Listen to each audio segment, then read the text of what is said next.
Oke, bismillah kita mulai. Yang pertama perlu diteladani dari Syekh Muhammad Arsyad. Setelah dia kembali dari Mekah, dikasih tanah oleh raja, dia tidak cuma ceramah dakwahnya, tapi pakai istilahnya beliau sendiri, Ihyaul Mawat, menghidupkan lahan-lahan mati. Jadi tidak sekedar minta fasilitas, dibangunkan pondok atau dibikinkan tempat tinggal, tapi beliau sendiri membangun masyarakat yang pertama-tama membuat tanah produktif, bikin irigasi. Bahkan ceritanya beliau bikin sungai. Mitosnya saat itu dia bikin sungai pakai tongkatnya. Tongkatnya diseret sekian puluh kilo dan seretan tongkat itu nanti hari ini jadi sungai. Namanya Sungai Tuan. Daerah yang dia tempati nanti pondoknya namanya Desa Pagar Dalam. Oke, penghasil limau sampai hari ini dari sana. Itu jasa-jasanya Syekh Muhammad Arsyad. Jadi Ihyaul Mawat, memberdayakan masyarakat lewat bercocok tanam dan irigasi. Jadi itu yang dilakukan sampai luar biasa besar nanti pondoknya dan desanya jadi makmur. Jadi lahannya jadi produktif. Dan ya di antara karomahnya tadi dia bikin sungai. Cerita-cerita karomahnya Syekh Muhammad Arsyad ini ya ndak kalah sama Abdul Hamid tadi. Waktu di Batavia dia sempat dites oleh Gubernur Jenderal Belanda. Dia diuji. Jadi Gubernur Jenderal Belanda ini membawa kelapa. Diuji Syekh Arsyad, kelapa ini isinya apa? Jawabnya Syekh Arsyad, isinya ya kelapa. Cuma kelihatannya di kelapa itu ada ikannya. Diketawain sama Gubernur Jenderal Belanda. Kamu sekolah di mana? Mana ada ikan di dalam pohon kelapa? Tapi begitu dipecah, dibuka, ya benar memang. Di dalam kelapa itu ada ikannya. Dari situ nanti Gubernur Jenderal Belandanya kagum, dan antara lain itulah nanti yang beliau dikasih gelar Tuan Haji Besar. Jadi karomahnya banyak yang dikenal. Nanti kalau teman-teman jalan-jalan ke Kalimantan Selatan, mungkin MJS Project mau ke sana, ya silahkan mampir ke makom. Termasuk salah satu makom wali yang rame kalau di sana, di daerah Martapura. Oke, bismillah ya. Itu salah satu jasanya. Kita awali sekarang pikiran-pikiran beliau. Yang pertama, jadi jangan salah ya, Syekh Arsyad ini fikihnya fikih Syafi'i. Tasawufnya ya tasawuf Sunni. Lebih dekat ke Syekh Qusairi, lebih dekat ke Imam Ghazali. Ya. Dia tidak terlalu berorientasi ke gaya wujudiyah. Jadi pikiran-pikirannya cocok untuk orang-orang awam. Yang biasa-biasa kayak kita lebih nyambung. Tidak terlalu jelimet filosofis. Meskipun saya bilang tadi, konotasi ke arah sana sebenarnya ada kalau kita jeli. Oke ya, karena lagi-lagi dia kan murid dari Torekot Samaniyah. Yang pertama tentang iman. Dasar ya, nanti iman, tauhid. Cuma dengan pemahaman yang dalam. Tidak seperti yang kita hafalkan selama ini. Itu bedanya ulama sama kita. Kita itu kan selama ini seolah-olah ngerti iman itu apa, Islam itu apa, tauhid itu apa. Yo apal sih kita definisinya, tapi kedalamannya kita tidak nyampe. Dan beliau-beliau para ulama inilah yang lebih ngerti. Makanya jangan underestimate kalau ada buku-buku yang judulnya iman, judulnya tauhid, judulnya takwa. Biasanya kalau ada kalimat-kalimat ini kan kita nganggapnya ala wis bosen. Tiap hari juga iman, tauhid, iman, Islam, ihsan, apa itu? Wis belenger, kamu merasa wis hafal, wis iso kayak gitu itu. Apa ya? Kita lihat ya, kita masuk ke tema-tema populer ini tapi lebih dalam. Yang pertama katanya Syekh Arsad, ingatlah esensinya iman itu tasdik, pembenaran dalam hati. Selama ini kita menghafalkannya iman itu keyakinan dalam hati, ikrar dalam lisan, dilaksanakan dalam perbuatan. Iya, itu tidak salah. Cuma esensinya adalah keyakinan dalam hati. Apa ucapan sama perbuatan tidak masuk, Pak? Boleh masuk. Dan sebaiknya memang masuk, seharusnya memang masuk kalau imannya ingin sempurna. Tapi esensinya tetap keyakinan. Jadi ucapan sama perbuatan itu penyempurna, tidak esensial. Kenapa? Kenapa tidak esensial? Karena orang bisa nggak mengucapkan. Kalau pengucapan juga esensial, berarti yang belum mengucapkan belum beriman. Orang bisu gimana? Orang ndak iso bahasa Arab, ndak bisa ngomong gimana? Anak kecil gimana? Kamu yang ndak fasih gimana? Ndak. Kamu boleh mengikrarkan. Pengamalan juga begitu. Kalau pengamalan masuk kategori iman, orang yang ndak mampu gimana? Orang yang pinginnya sholat tapi urung hafal, Fatihahnya nggak hafal, caranya nggak ngerti. Apa kita anggap dia belum beriman? Maka katanya Syekh Arsad, ndak, iman itu esensinya tasdik, keyakinan. Yang keyakinan ini dimanifestasikan, disempurnakan oleh kata-kata dan perbuatan. Ndak boleh sebaliknya. Nggak boleh diucapkan dengan kata, dilaksanakan dalam perbuatan, nanti keyakinannya belakangan. Ndak boleh dibalik. Sudah syahadat, sudah Pak, yakin benar Allah itu ada. Ndak tahu Pak, itu kan. Oh ya berarti belum beriman. Sudah sholat, sudah diterima nggak? Kira-kira sholat itu ketemu siapa? Ndak tahu ya, biasanya sholat ya sholat aja. Ndak yakin isinya sholat apa saya juga. Itu berarti imannya nggak ada, esensinya ndak ada. Jadi esensinya itu keyakinannya. Jadi cintanya dulu, baru apel, baru WA, baru kirim surat. Nggak bisa dibalik. Meskipun kamu apel, kamu kirim surat, kamu mention tiap hari, tapi sebenarnya ndak ada rasa di sini, itu nilainya ndak ada. Gitu loh. Harus ada isinya dulu, esensinya dulu, yakin dulu. Orientalis itu beberapa masuk ke Islam, nyamar, ya sholat, ya haji, kayak senu orgronya, tapi tidak ada keyakinan di dalamnya. Itu acting, itulah pencitraan.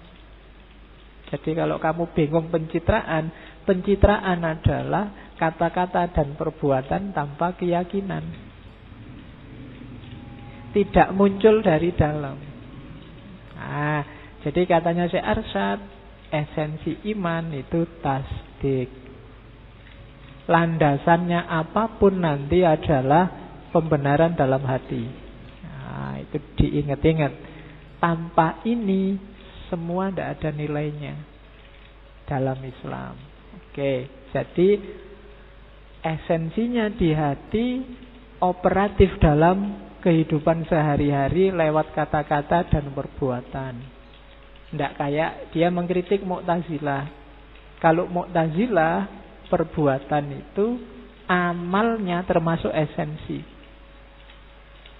logikanya Mu'tazilah dibalik. Kalau tadi kan apel, ngirim WA, kalau ndak ada rasa di sini itu ndak ada artinya. Kalau Mu'tazilah dibalik, meskipun ada rasa di sini, tapi apel ndak, ngirim WA ndak, titip salam juga ndak, itu ndak ada artinya.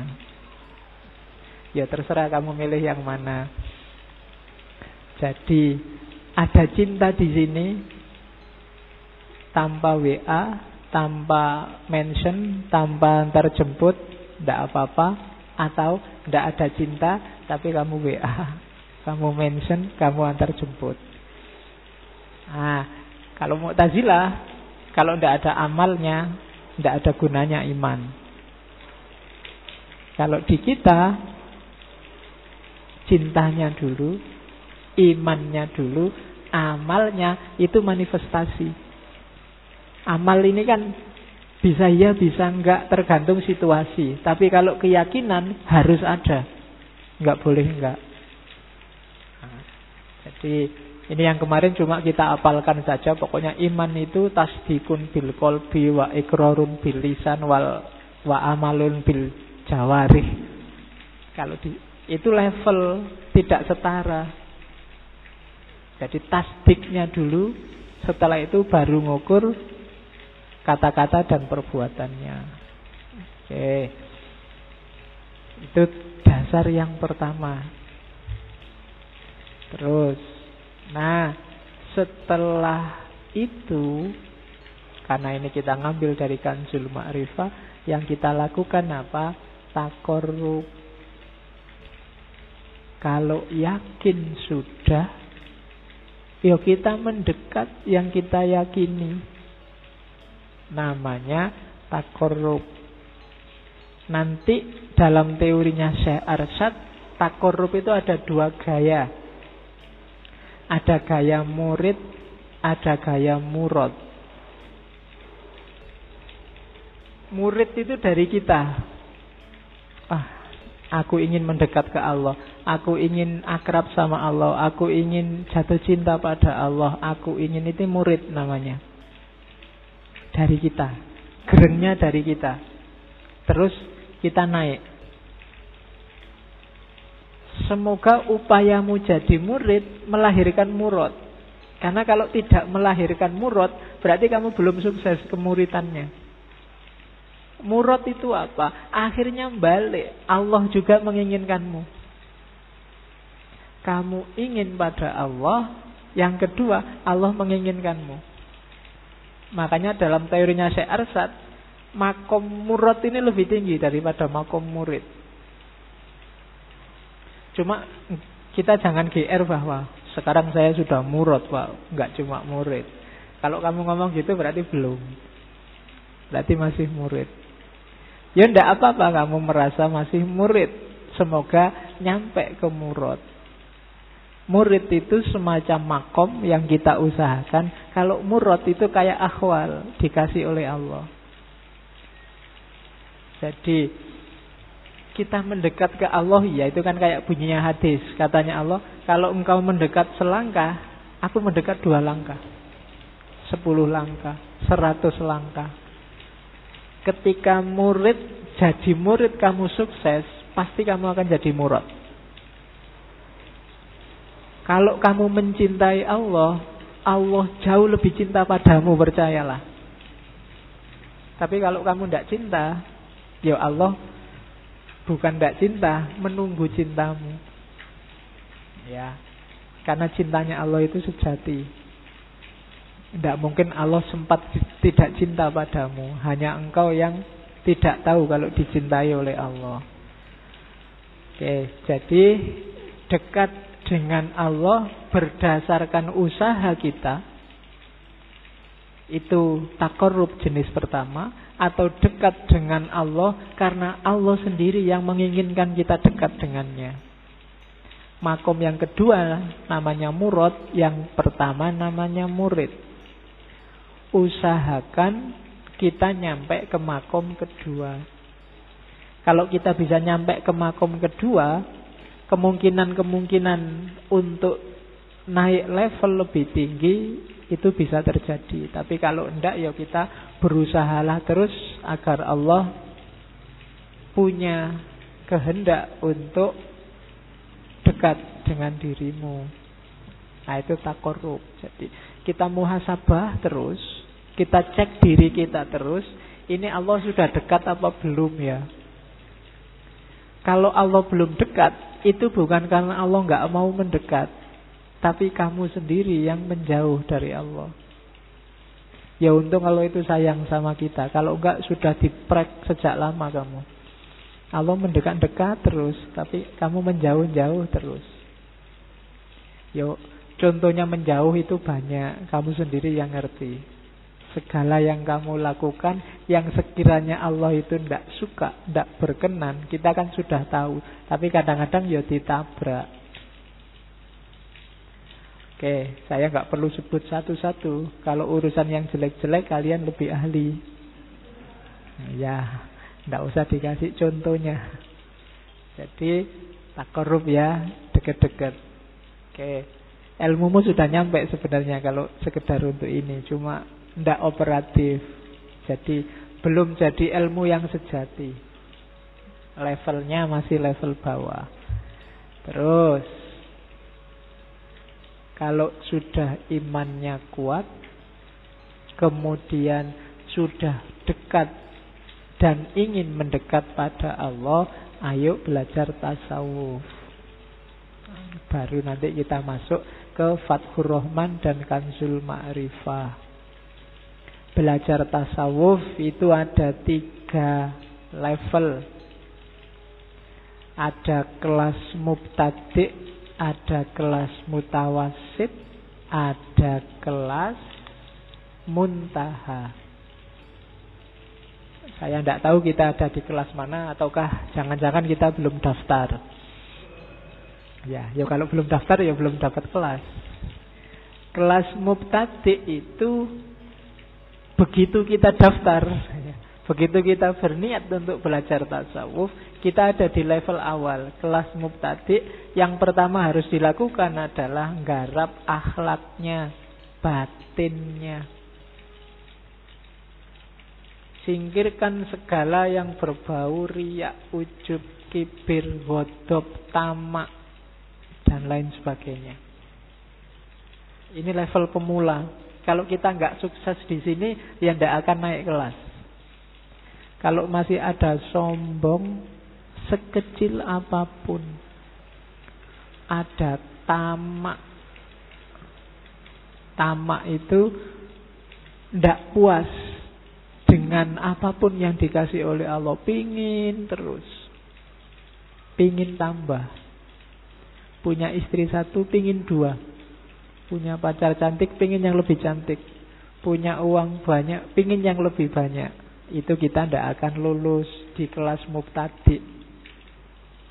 Riya juga begitu. Baru ngerti pengetahuan bagus dikit aja, dipamerkan kemana-mana. Punya grup 13, diposting semua di situ. Padahal cuma copy paste. Ya, ingin menunjukkan bahwa aku lo ngerti nomor 1 duluan. Kan cuma itu sebenarnya kamu share itu. Begitu yang lain komentar, sudah ada sebelumnya di sini, terus kamu down. Sudah keduluan orang lain kan. Ya pamer itu kan bahasa agamanya riya. Padahal kadang-kadang orang tidak butuh informasi dari dirimu. Atau jangan-jangan, kan sekarang banyak orang men-share kebencian. Kamunya berdosa dan ngajak-ngajak orang lain juga dosa. Kamu benci dan ngajak orang lain untuk juga benci. Itu namanya men-share kebencian. Hari ini kita banyak berbagi, cuma berbagi kebencian. Berbagi caci maki, berbagi olok-olok. Kita tidak akan lulus di kelas mubtadi. Jadi ayo belajar tasawuf yang mau ya. Level pertama ini, membersihkan batin. Sombong, ghadab, ngamuan. Sekarang orang Indonesia ini harganya mahal semua. Tidak ada yang rendah hati. Kalau ada orang ngomong tidak dia sukai, langsung lapor polisi. Iya, sekarang gitu. Sing sumpek ya polisine itu nanti. Dan hati-hati ya, kalau budaya ini terus, polisinya kewalahan, nanti akan banyak kasus mandek. Lama-lama orang tidak akan percaya pada hukum dan polisi. Yang terjadi pada akhirnya perang sipil lawan sipil. Jadi kita harus siap mental, gejala-gejala ke arah sana ada. Cuma ya siapa sih kita? Hanya saja paling tidak kita membereskan diri kita dan orang-orang sekitar kita. Tidak usah ikut-ikut tawuran, tidak usah ikut menyumbang kemarahan, tidak usah ikut menyumbangkan kebencian. Kita nyari ilmu aja terus. Semakin dalam ilmu kita, semoga Allah tadi semakin murad ke kita, semakin jatuh hati pada kita. Ya sapa ngerti gara-gara hujan-hujan terus kamu ngaji Allah terus terharu. Wah. Iya. Hujan-hujan ya dibela-belain ngaji kan sapa ngerti. Loh, Allah tersentuh dan terharu itu kan macam-macam. Kadang-kadang peristiwa sangat kecil aja bisa bikin Allah terharu. Pelacur yang tiap hari hidupnya rusak gara-gara ngasih seekor anjing minuman yang anjing kehausan, dia bisa masuk surga gara-gara itu. Allah terharu. Kadang-kadang perbuatan kecil yang tidak ada artinya bikin seorang ulama besar bisa masuk neraka. Kan banyak narasi-narasi semacam itu. Maka hati-hati. Jangan melakukan yang kamu tahu jelek secara sengaja. Sopo ngerti Allah tersinggung. Sehingga perbuatan jelekmu yang tidak ada artinya itu bikin Allah marah. Oke, jadi ghadab. Level pertama, bersihkan batin. Di sini kita nggarap akhlak. Terus level pertengahan, baru level mutawasid. Kalau sudah bersih, yang level pertama itu namanya takholli, level kedua tahalli. Orang yang sudah suci terus ngapain? Ya diisi dengan yang baik-baik. Kalau kibirnya ndak ada, tamaknya ndak ada, riyaknya ndak ada, baru diisi dengan yang baik-baik. Mbok bareng aja Pak, ndak bisa. Karena sayyiat itu yubhibnas hasanat dan sebaliknya hasanat yubhibnas sayyiat. Kalau bareng dia saling memakan. Bersihkan dulu, terus baru diisi dengan kebaikan. Ndak bisa bareng antara korupsi dan sedekah. Kan sekarang orang, Pak, saya korupsi 1 juta, nanti tak sedekahkan 100.000. Sedekah itu dilipat gandakan 700 kali lipat. Jadi dapat 7 juta. Korupsi itu kan cuma 1 juta, pahalanya 7 juta. Jadi masih untung 6 juta saya, Pak. Loh, ya kan ngono, kalkulasi rasionalnya kan begitu. Barang kan ada hadisnya juga, antara umroh yang satu dengan umroh yang lain, semua dosanya akan dihapus. Tenang aja kan. Korupsi sekian ratus miliar ndak apa-apa. Nanti kita umroh 2 kali. Sebelum korupsi kita umroh, setelah korupsi kita umroh. Dosa di antara 2 perbuatan ini dihapus. Oke, yaitu namanya trik. Dianggap Gusti Allah bodoh, ndak bisa ngitung. Ya, mutawasid. Kalau sudah bersih, diisi dengan perbuatan-perbuatan yang baik. Ya, namanya tahalli. Isilah dengan sabar, isilah dengan qanaah, isilah dengan mahabbah cinta, isilah dengan muru'ah, isilah dengan uzlah dan seterusnya. Setelah batin bersih, dimulailah suluk. Ya, dari kata-kata salaka, menempuh jalan. Ayo sekarang menempuh jalan.